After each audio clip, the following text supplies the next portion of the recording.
So, hey guys, here I am on a Wacky Wednesday, and I'm not going live because I don't have a great amount of internet. So, what I'm doing is I am doing what I'm doing and uploading because I have a lot of stuff I wanted to talk about today that involves evangelicalism at its worst and best. Okay, I want to talk about traveling.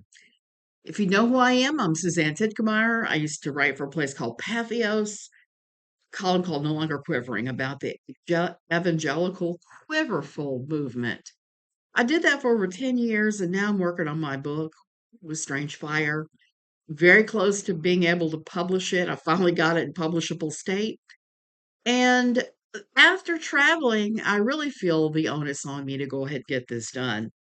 Why? Because I ran into ex-evangelicals, current evangelicals, and man, I got some stories to tell. So that's what I'm going to start with today. I'm going to start with some tales, but first let me say hit like, subscribe, click the bell notification. These are my opinions. These are my opinions and things that have happened to me, okay? And don't harass anybody, go real life on anybody I talk about here, ever. That's something we just don't do because we're not those kind of people. Okay, so the main tale, as you may know from reading my description, is who let those hippies, those two dirty hippies, sit in first class? I have to tell that tale because it's a personal one. Okay, so yesterday I flew back, and I gotta admit, I was nervous about flying back alone, even though I'd never been nervous about this before. Every summer, what happens is we go to the States, summer, fall, usually, and what happens is my husband stays for a couple of weeks, and then he flies off to join his friends in Michigan, where they have a high school reunion, and they, hey, Stinky, and do any number of things because that's just what they do. That's their thing. And I'm not interested. I'm not going to the Detroit Lions ball games or doing any of that stuff. So he just goes off and I stay with my kids another week. And then I come home and I spend a week or two by myself before my husband comes back. Stinky, you're mad because I moved everything around because I am unpacking, as you see, and he has no place to lay where he usually does. So yesterday, like I said, I was very nervous about that. Why? Because last year I flew back Frontier and it went sideways. They tried to grab me coming off the ramp because it has metal stairs instead of the usual jetway, and I fell. I fell repeatedly. I ended up tearing a bicep and splitting my head, having a concussion. They had to put stitches all in here, and sundry other injuries like skinned up hands. I had another cut on my head somewhere. My knee was bothering me, all sorts of crazy stuff. So I gotta admit, I was nervous. And I haven't been well because I tore my knee. I tore some muscle, strained it on the outside of the knee, and it's taking a long time to heal. So I was really nervous about coming back yesterday by myself. But I flew Delta, and I have to call Delta out for what they are, which is awesome. Everybody I dealt with on Delta could not have been nicer, and the tail happened because nicer.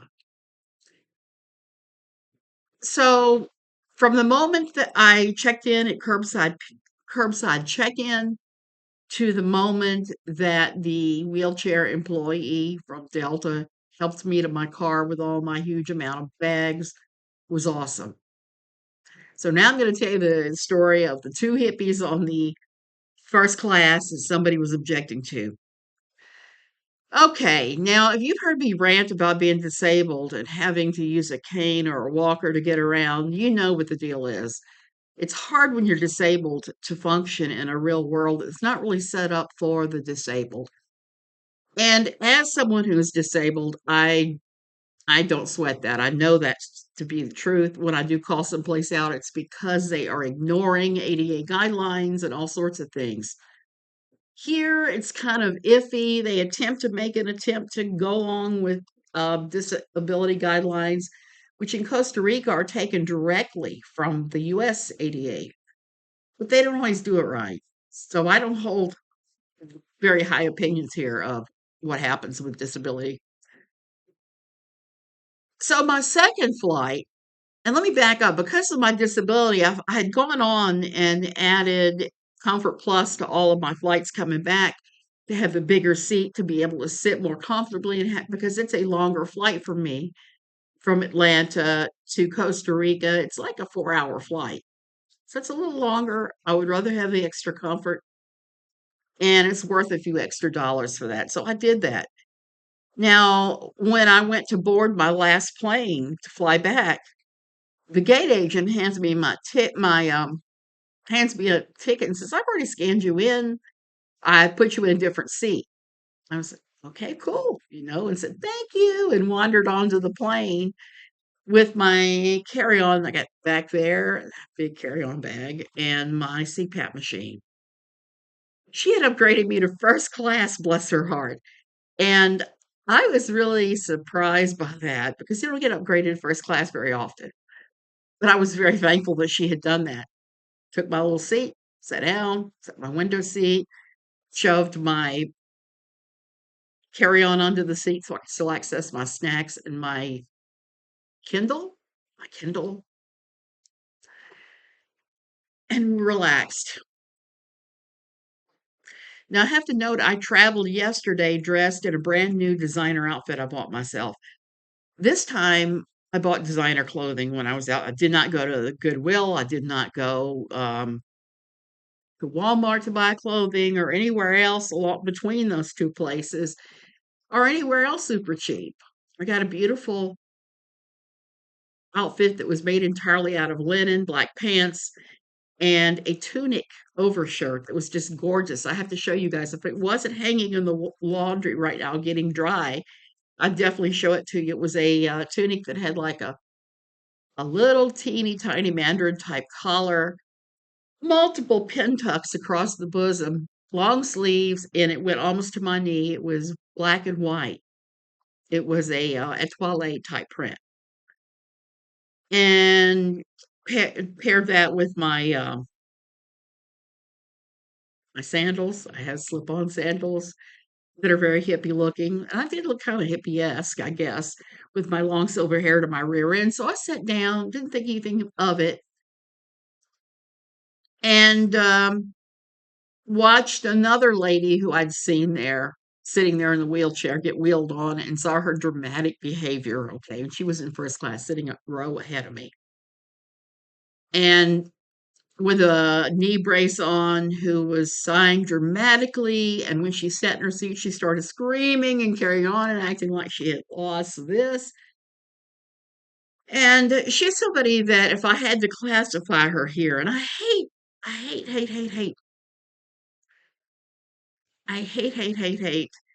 this thing that we all do where we judge people based on how they're dressed and what they look like. She's the kind of lady that I see here frequently that I just call the clonies because there are a bunch of them that hang out here. They all look the same. They're all reed thin. They all have bleach blonde hair. Many of them have implants and plastic surgery. You'll see giant lips, the whole thing. And I just kind of look at that and laugh. And most of them are what I would call yoga heads. They do excessive yoga. You see them all the time promoting all kinds of crazy yoga and diets and different things. And they're all friends and they're all silly women. But I do like most of them, but they are pretty silly. She was one of those. So I just was kind of like, and I almost said, "Hey, do you want a Lyrica? I could give you something for that pain that'll help." But I didn't. I stayed to myself. So I was wondering if I was going to get my first class row to myself, but no, this man came on and sat down with me. And we started talking, made small talk. Now, I had observed in the waiting area that people were giving this guy wide berth and weird looks. Why? He was the kind that you could look at him and say, think dirty hippie, okay? He was wearing a stained shirt, pants about like mine, except a lot more worn. Only had a backpack, big hippie top knot of hair, long beard. And in a world full of hand sanitizers and people who are dressed like most people dress getting on the plane for Costa Rica, they're either wearing beach gear or they're wearing like very neat middle class shorts and shirts. So I saw people treating him like he was the dirty hippie. And he got on, he sat next to me, and I was fine. I started talking to him. He had a very interesting life story. He told me he was a retired federal worker, retired in his 50s, is traveling the world now. And we talked about all the places we've been, the experiences we've had, and our life philosophies and everything. And I was having a glorious time. I was really blessed on this trip to have seatmates. Every time there were people that I talked to that had interesting life stories. So there. But while we're talking, the woman in front of me that I had classified as a cloney who'd got on and been all dramatic about her knee called over the flight attendant to bitch. Why? Because Delta had seated two dirty hippies behind her, myself and this man. And she was griping and carried on until they finally did move her to another seat in first class. It seems to me that every time I sit first class, I'm around somebody that gripes about me or somebody I'm with, and they end up getting moved instead of when they try to get me moved. So don't judge people by their appearances hard and fast and start complaining about them like that. It never works out, and karma always spanks you hard. So karma spanked her. She was sitting way behind us in first class, so she had a better seat if she had just kept her mouth shut and going, hmm, hmm, hmm, hmm, hmm. So don't gripe on planes about people like that. Had a good time. It was awesome. Had a good time on my trip, except for one thing. One day, my husband went to see a very Christian friend of his who I don't like. The guy is your typical evangelical, okay? In so many ways. He's always spamming my husband the most offensive political takes, the most offensive spiritual takes that you can imagine. It's always like if you were going to write something from a non-denominational evangelical hate-filled viewpoint. I don't understand why my husband's still friends with this guy. But we went to our former hometown. My husband went to have lunch with him and he dropped me off at Starbucks because he knew I had my Kindle, I was going to have some coffee, and I was going to be perfectly happy to sit there for an hour without him. And that's what I did. But while I'm sitting there in my former hometown in Virginia doing this, I get to see some people that I've not laid eyes on in ages and sitting there going, yep, they haven't changed any. They've not changed at all. So it was fun. I love the people watch. But where it got kind of awkward was I ran into somebody that I knew pretty well from my days at my old Possum Creek church and later at the Methodist church. His wife had been our worship leader. Um, she was a young lady who was very close friends with my youngest daughter growing up. And they're still close friends. They're still good friends. But during her time at the Methodist church, she divorced this young man. And this was a young man she had married at like 16 or 17 years old. A courtship situation. You know how I feel about the courtships. That courtship, to keep modest, is actually modesty culture. And that type of courtship is actually RAP culture too, in so many ways. So I started talking to this young man because I knew him pretty well at one time. And I was happy to run into him. And he started telling me a tale that was the worst, okay? Apparently, my old Methodist church, when my daughter's friend divorced him, attacked him with the entire um, anger and blaming that you usually see in non-denominational evangelical high demand religious organizations. He was told it was up to him to fix the marriage no matter what, that he had to forgive his wife and put the marriage back together. He wasn't allowed to divorce her. They treated him like I got treated when I left my old Possum Creek church. Like I see a million other people get treated, like so many people who have talked to me with NLQ that I've written about, are no longer quivering. He had that whole spiritually abusive experience that many of us go through that harms us, that breaks our heart. Started telling me about his deconstruction journey and how he's deconstructed now. And I started telling him, well, I'm sorry you had to go through that. I'm sorry they did that to you. I heard not one hint of that when I was going to the Methodist church. Then again, I was always very uninvolved. When people would try to gossip with me about something, I would cut them off and change the subject. Okay. So that was kind of an eye-opening experience. And I kind of was sorry to hear that because I had talked about him and his wife's relationship just a hair in my book.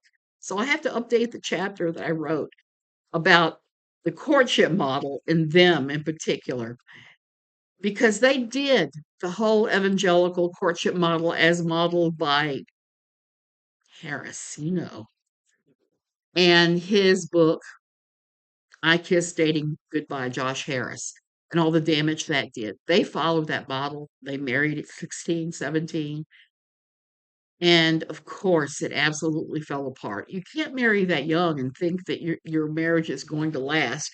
There are some exceptions to every rule, but when you're that young, there's no way you even know who you are. Your brain doesn't even stop developing until you're 25, 26 years old.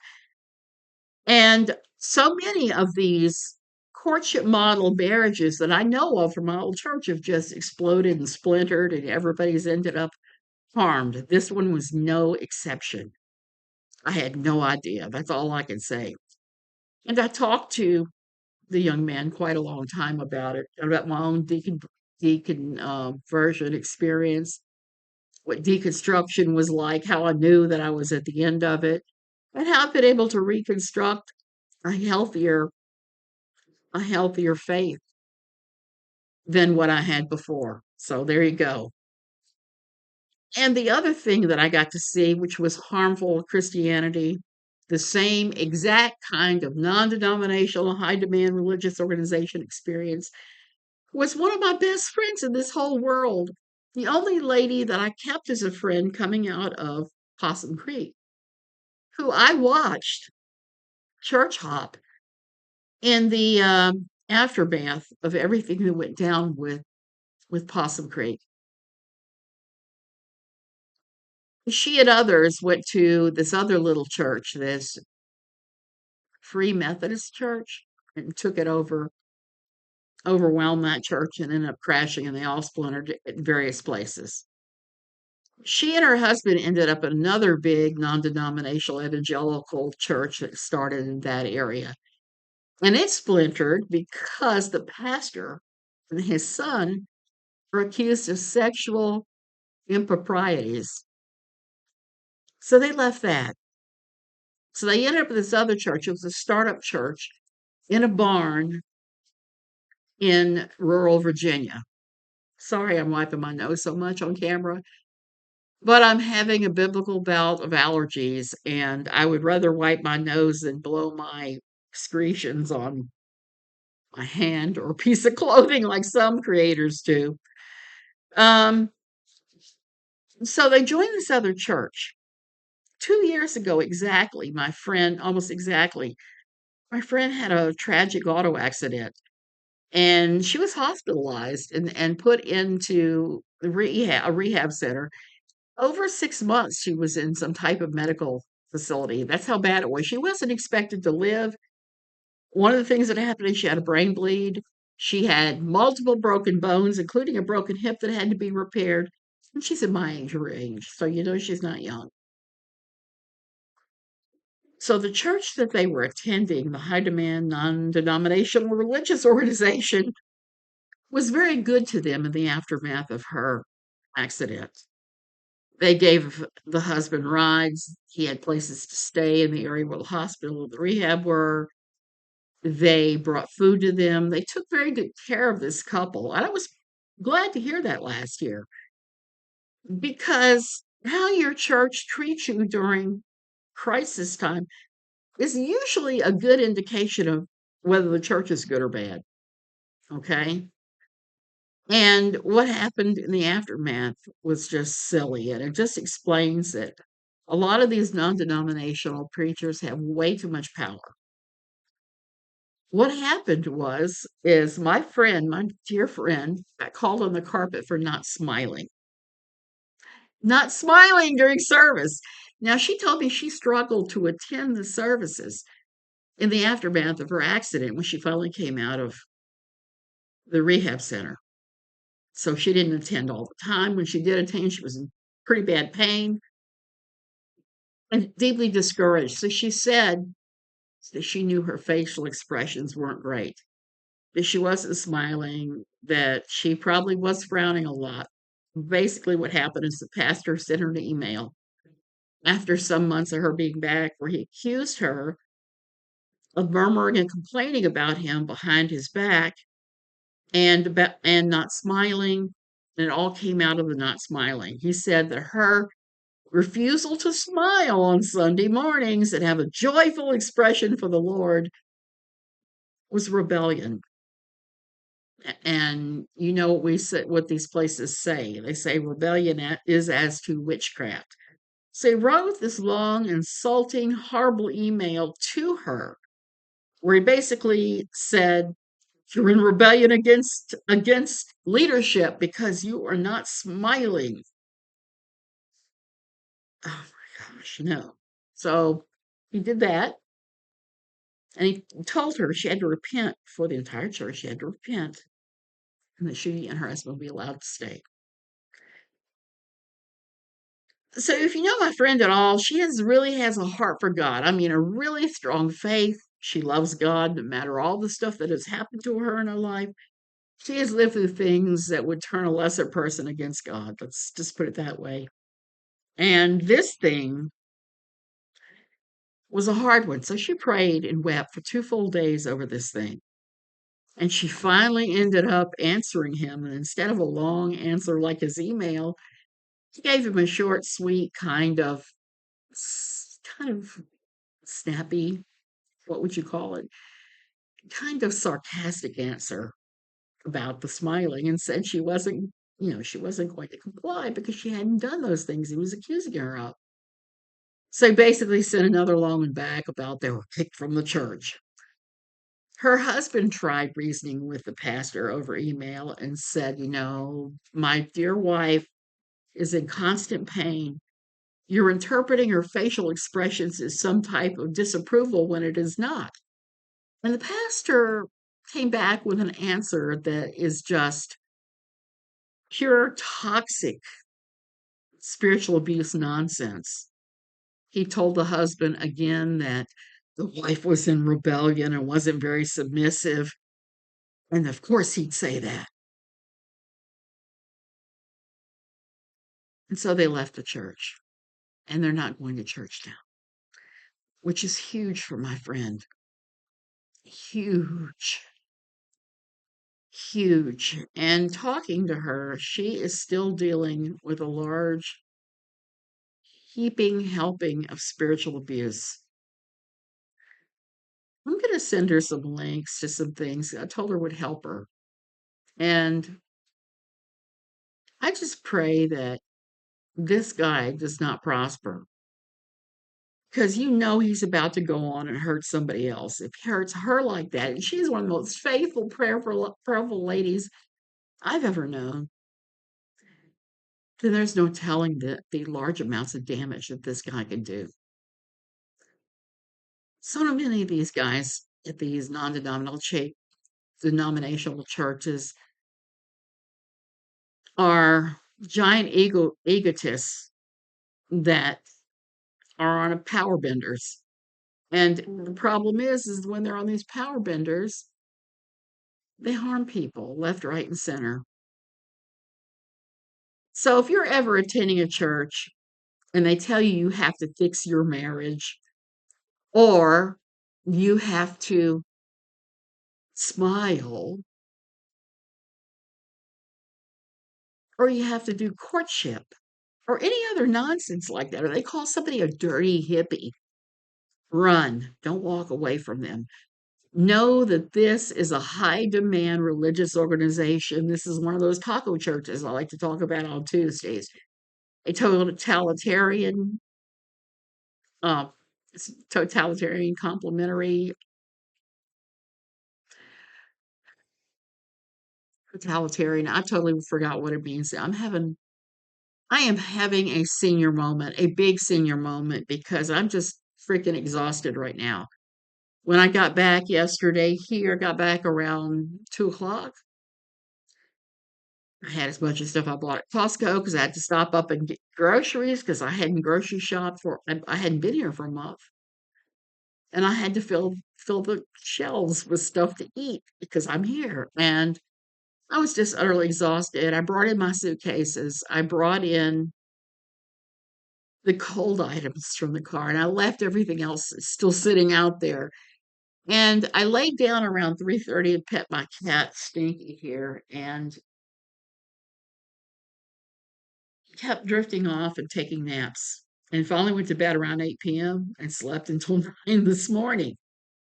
And now I'm just freaking utter exhausted. So if I'm rambling and not making any sense, let me tell you, that's what's going on with me. I am just having senior moments here due to being utterly exhausted from not sleeping well, having to get to the airport at 3 a.m. to meet my flight, and not sleeping well the night before that either.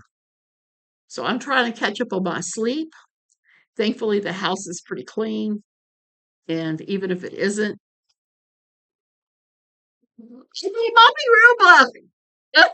It was in my suitcase, and I was really shocked that, and I bought new suitcases too while I was there because my suitcases have taken a number of hits, and this is like the third set I've had to get since we moved here. I bought nice ones this time, and the crazy thing is not a brand I would ever consider before, but I gotta say great things about them.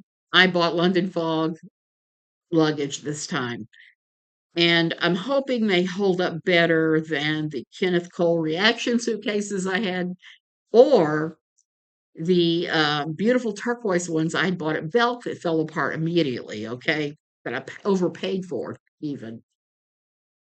I hope that they do, but I'm very thrilled with them, and I've got them mostly unpacked. I still have to unpack my carry-on, and I've unpacked my mopping Roomba. I had a really funny conversation with my husband this morning where he said, "You didn't buy one of those Roombas, did you?" Because I told him I had to buy new suitcases because he had a senior moment and forgot all of his long, comfortable clothing for Michigan. And I had to pack that and bring it back. And I hadn't anticipated on that. I didn't have enough room in my luggage for it.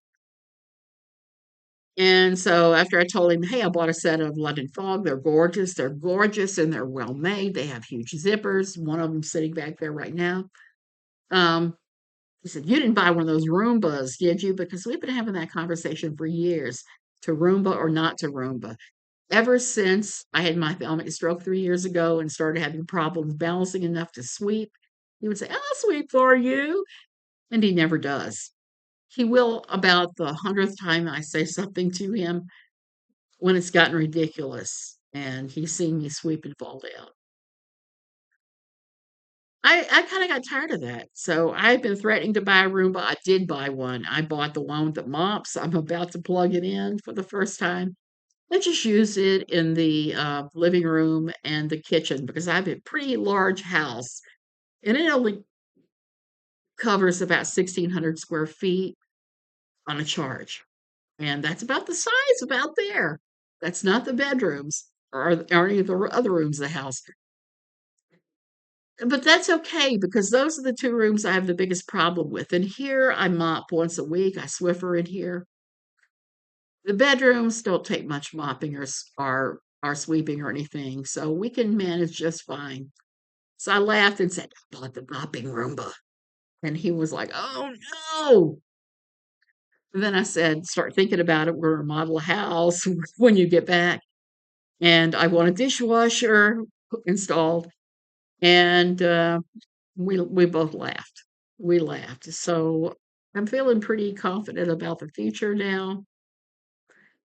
He seems to be completely healed from his cancer and to be perfectly fine. So we're gonna have but we are gonna have to some conversation about better diet when he gets back. I eat a lot of fruits and vegetables. He does not, and that disturbs me. And I don't want to be like Lori Alexander to cite a quiverful cultural enforcer that's ridiculous and get mad at him for eating a Ritz cracker. No, no, no, no. I'm talking about like one day on the trip, he imbibed four different frappe mochas from McDonald's. And you know, those things are pure sugar. He just drank 4 cups of syrup, as far as I'm concerned. And I was like, can you taste colors and feel the rainbow yet? Because he'd had so many of them. I was like, I don't even know how you put up with that much caffeine, much less the sugar. So that's all that's going on here. So I'm rambling. I know I'm rambling. I'm out of oxygen. So I need to go lay down. Love you guys so much. I hope you're having a good, what day are we on? Wednesday, I said. I'm having an awesome Wednesday here. This is Wacky Wayout Wednesday.